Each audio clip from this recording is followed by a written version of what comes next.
I would summarize the answer as follows. One is that the passage of time in no way diminishes the guilt of the killers. Now, for example, if these people were in court in 1950 or 1960, no one would think that was in any way unusual. But the fact that they haven't been caught until 2010 doesn't mean that they're any less guilty than they were when they committed the crime. Two, we don't think that old age should give protection to people who committed mass murder. And in fact, there's not a single country in the world which has ever limited prosecution just based on age. Three is our obligation to the victims. We think that every victim of the Nazis deserves an effort be made to find the people who turned them into victims. And the fourth is, I think, deterrence. That the message we're basically sending is that if you commit crimes like this, even if many years pass and you're not brought to justice, there'll still be an effort made to see to it that you're held accountable. But there's a much easier answer, and that is, and this is what the question that I posed to the people who asked the question. If I found who murdered your grandmother in the Holocaust, would it matter to you if they were 80 or 85? Of course not.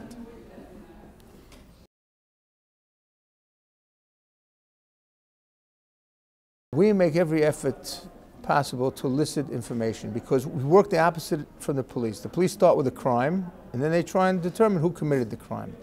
But we can't do that because we're running out of time and we have limited resources.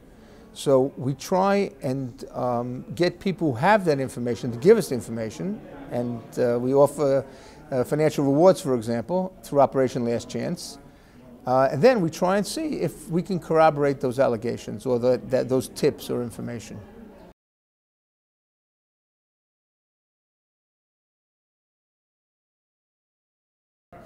Not from the people that are found, because they're generally quite elderly. But there have been very negative reactions from the communities or the ethnic groups that they come from. And very often what I'm doing is very unpopular in certain countries, and particularly in the Baltic countries, for example, where time and again, whenever there's any story about my efforts to bring these people to justice, if you read the responses on the internet news portals, Zuroff to the wall. In other words, shoot him, kill him. And there was even once a case where a price was put on my head if a Croatian Nazi war criminal would be brought to justice. I think it's a bit of a compliment, but I think the price was too low, frankly. I was a little insulted.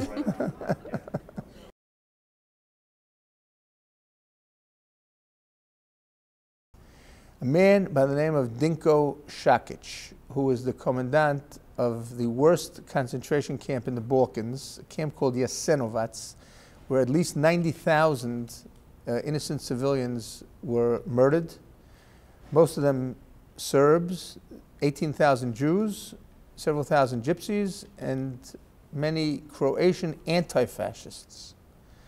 It was a horrific, horrific place that was really hell on earth. It was nicknamed the Auschwitz of the Balkans. And the Ustash who ran the camp, and it was only Ustash, Croatian fascists ran the camp, there wasn't a single Nazi anywhere near there, carried out the murders in the most horrific manner imaginable. And he was totally unrepentant, which is also very, very interesting. In other words, many years after the events, he had learned nothing. Nothing had changed for him. He was a patriot. He was saving Croatia from the other. Who's the other? The Serb, the Jew, the Gypsy, whose only sin, so to speak, was the fact that they weren't Catholic fascist Croatians.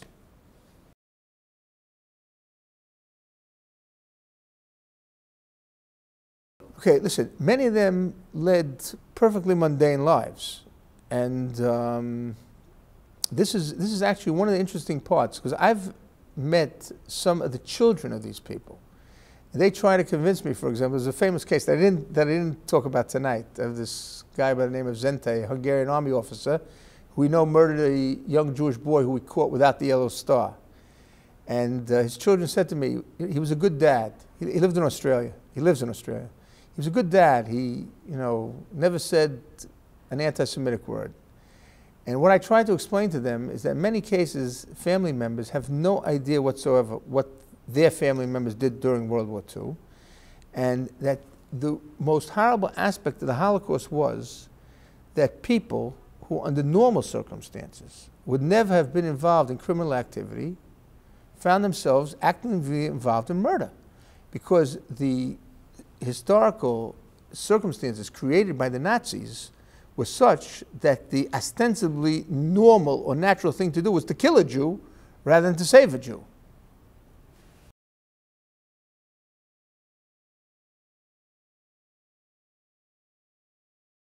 In all my 30 years of Nazi hunting, I have never encountered a case that I dealt with in any sort of real effort where a person expressed, Nazi war criminal expressed any regret or remorse. That's, I think, one of the worst aspects of what I do, for me. In other words, that is so, it's so disappointing, it's so infuriating and frustrating. But that's the reality. Very often. No, it's like Dinko Shakic said when he was interviewed by Jorge Camarasa in his home in Santa Teresita, Argentina. You don't understand. The problem with Jasenovac was they didn't let us finish the job. Now, his wife was interviewed shortly thereafter. That's something, I didn't tell that story here, but his wife was interviewed. At the time of this interview, we didn't know anything about what she did during the war. So they asked her, his wife was Nada Shakic. They said to her, Mrs. Shakic, what do you think about the terrible stories that we heard about Jasenovac? So she said, my husband is as innocent as a breastfeeding baby. We subsequently found out that this lady, Nada Shakic, had been a guard at the women's camp at Jasenovac, which is where she met Dinko Shakic. And that's where their little love affair started, in the concentration camp.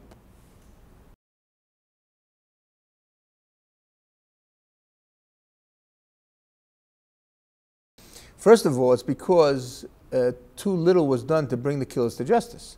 In other words, if it was clear that any person who was in any way involved with these crimes is going to pay for it, that would do a hell of a lot to prevent future crimes.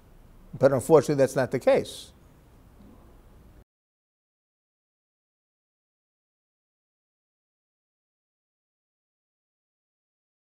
Listen, it's a question of political will. The world has to want to stop what's going on. And so if you see a case like Darfur, for example, and you see it's obvious, it's politics.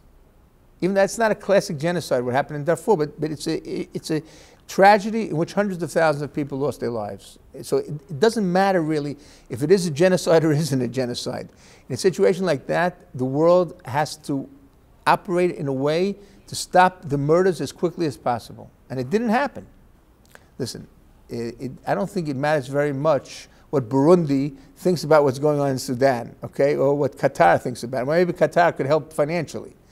But the countries of the world who make a difference, the countries of the EU, the countries like the United States and Canada, and countries like Brazil and Argentina and Japan and China, they have to get together. Listen, the whole purpose for the United Nations was created in the wake of the Holocaust.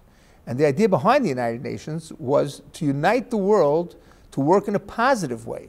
Of course, what happened in the United Nations is very different. In other words, the third world countries, or the countries in which there's no concept of justice or morality, were able by sheer numbers to take over in the United Nations, prevent it to a certain extent from performing its function.